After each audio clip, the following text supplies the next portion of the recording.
నమస్తే. ఆంధ్రప్రదేశ్ ఉప ముఖ్యమంత్రి కొణిదెల పవన్ కళ్యాణ్ గారు మొదటిగా చలనచిత్ర హీరో, ప్రఖ్యాతి చెందినటువంటి హీరో. తెలుగు ప్రేక్షకుల్లో ఒక ప్రత్యేకమైన స్థానాన్ని ఆక్రమించినటువంటి నటుడు.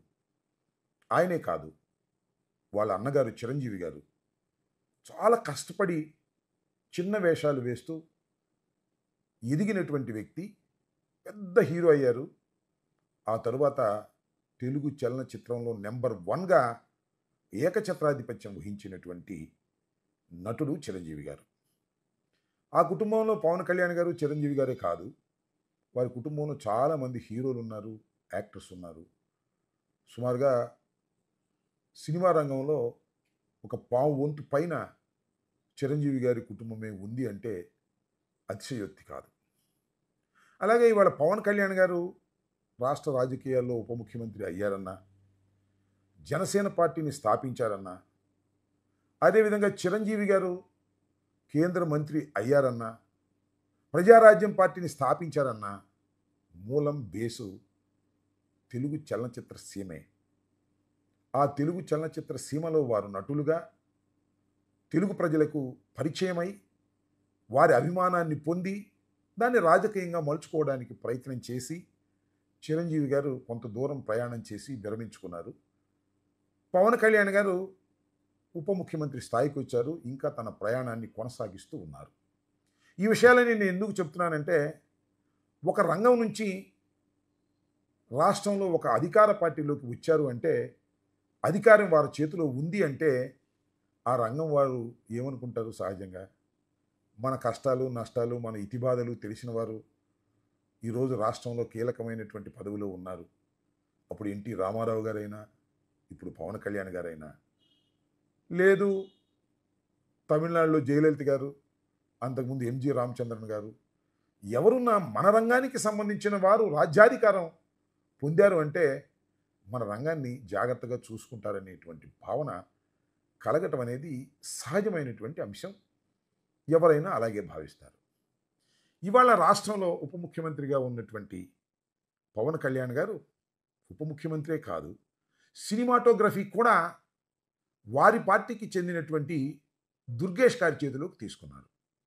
ఇంకా ఎక్కువ ఆశిస్తారు సినిమా ప్రముఖులు కానీ, సినిమా రంగంలో ఉన్నవారు కానీ.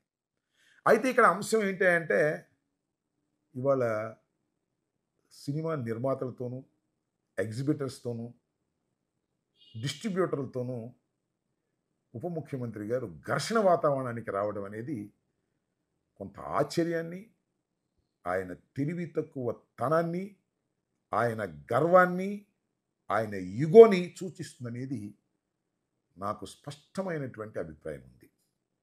ఎందుకంటే హరిహర వీరమల్లు ఈ సినిమా పాపం ప్రారంభించి 4-5 సంవత్సరాలు అవుతుంది. పాపం నిర్మాత అల్లాడిపోతున్నాడు. మొదటిగా డైరెక్షన్ తీసుకున్నటువంటి దర్శకుడు పారిపోయాడు. తర్వాత పాపం నిర్మాత గారి కొడుకే ఇవాళ దర్శకుడై ఆ సినిమాను పూర్తి చేశారు. ఎట్టకేలకు చిట్ట చివరకు కాల్ షీట్లు ఇవ్వక ఇబ్బంది పడి, బయటికి చెప్పుకోలేక నానా ఇబ్బంది పడి ఆ సినిమాని పూర్తి చేసుకున్నారు. జూన్ 12వ తారీఖున అది రిలీజ్కి సిద్ధమవుతుందని ప్రకటించారు. ఈ లోపల ఏం జరిగింది? థియేటర్ల యజమానులకి, డిస్ట్రిబ్యూటర్స్కి మధ్యన కొద్దిగా వివాదం తలెత్తింది. ఆ వివాదానికి ప్రధానమైన కారణం ఏంటంటే పర్సంటేజ్. ఇప్పుడు మల్టీప్లెక్స్లో ఇచ్చేటటువంటి సదుపాయాన్నే థియేటర్లు కూడా ఇవ్వాలి అనేది ఒక డిమాండ్ ఎప్పటి నుంచో ఉంది, ఇవాళ నుంచి కాదు. 2-3 నెలల నుంచి నలుగుతూ ఉంది. 1వ తారీఖు నుంచి సింగిల్ థియేటర్స్ అన్నీ కూడా మేము సమ్మె చేస్తాము, థియేటర్లు మూసేస్తాము అన్నారు. ఇది 100% యాదృచ్ఛికంగా జరిగిందే తప్ప హరిహర వీరమల్లుని రిలీజ్ కాకుండా ఆపాలనేటువంటి దురుద్దేశంతో కుట్ర పని జరిగింది కాదు అనేది చాలా స్పష్టం. కానీ పవన్ కళ్యాణ్ గారు మరి ఆయన తెలివి తక్కువతనమో లేకపోతే మరొకటో నాకు తెలియదు, కానీ నా హరిహర వీరమల్లును ఆపడం కోసమే ఇవాళ ఈ కుట్రంతా జరుగుతుంది అనేది ఆయన అభిప్రాయపడ్డాడు, ఆవేశపడిపోయాడు.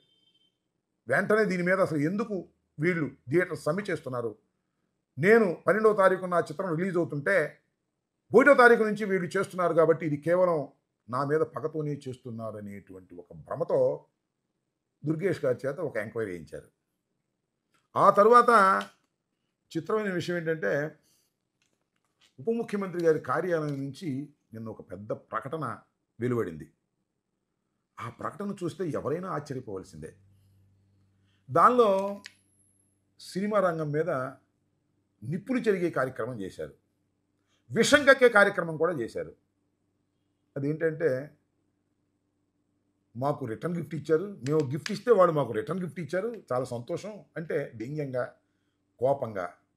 అసలు ప్రభుత్వం వచ్చి సంవత్సరం కాలం అయితే సినిమా రంగ ప్రముఖులు ఎందుకు వచ్చి ముఖ్యమంత్రి గారిని కలవలేదు అనేది ఒక ప్రశ్న వేశారు పవన్ కళ్యాణ్ గారు ఆ ప్రకటనలో.